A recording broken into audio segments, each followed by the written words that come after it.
This is called the Midnight Poker Game, Tom's Feeble Fable. Mr. White and Mr. Brown, the final confrontation. Okay. And I heard, as it were, the noise of thunder. One of the four beasts saying, "Come and see." And I saw, and behold, a white horse. Okay, do it. Stop. Starting. Mr. White and Mr. Brown, I met them ages ago. Lend me your ear to be better prepared for the day they will visit you. Them? Who are they?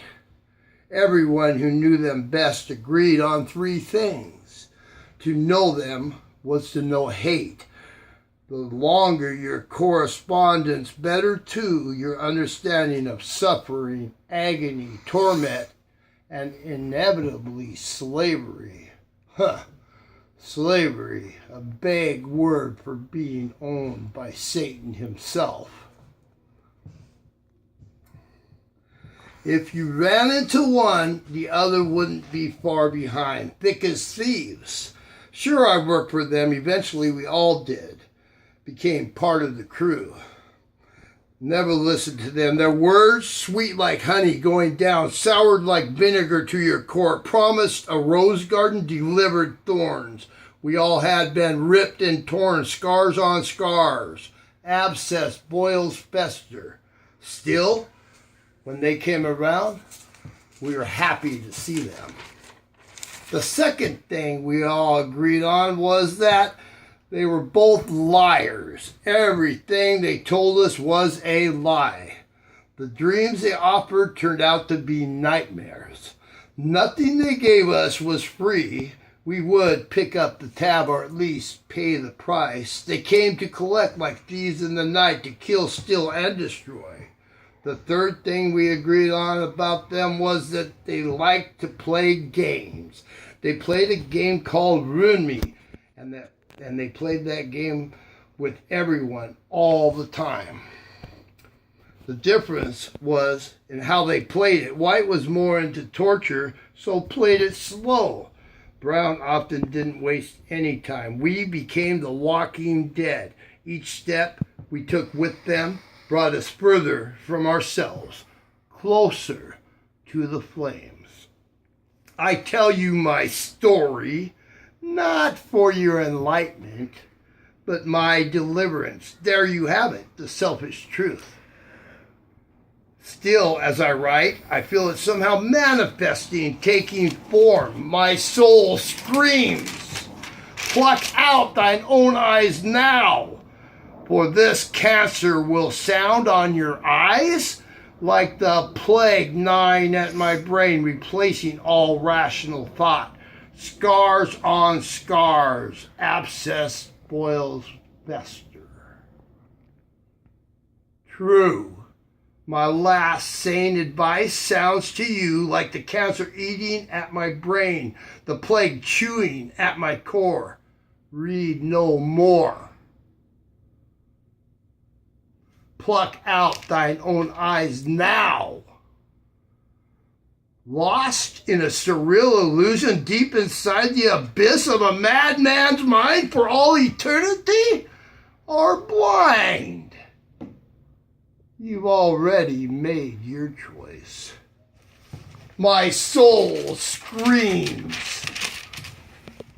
Mr. White and Brown, that's what they went by. White was more appealing to the ladies, Brown more reassuring. Both were very intoxicating. I met Brown first. He was surprised I didn't know his friend Mr. White. Soon we were introduced. First time I saw White, I felt paranoid, though every time we'd meet, he filled in some lost void. One time we played his version of hide and seek. I was so scared, I hid so far away, I lost myself. Now I am my shadow. Now I am not me. Now I am the darkness. Now I do not see. Darkness now thick, secrets whispering in every corner, ebony black nothingness, no time, no space, empty thoughts in an empty place. Tortured souls scream from lifeless bodies, no form, no face. Eternity in a day. That's the sentence for our folly we must pay. Eternity has come and gone. Now we wait for the day. Roaring echoes, sounds like thunder. Earth shaking with every stride. Death and insanity revealed themselves. Together they rode side by side. Come, come, my child, I want to introduce you to some friends I know. I am death, said Brown. To insanity I've been, pointing a finger to his laughing, crazy friend. It doesn't matter who you choose. You will be mine in the end. White began to scream and yell as he rode his horse right over me. If you can win a game, he said, my master will set you free. You gave up your conscience eternities ago. Your will you lost to him. Your soul is all that's left of you. Oh, finding it is slam. You do not even need to play. Come with me, I'll set you straight. We'll puff all night. Come now, it's getting late. Come, I cannot wait.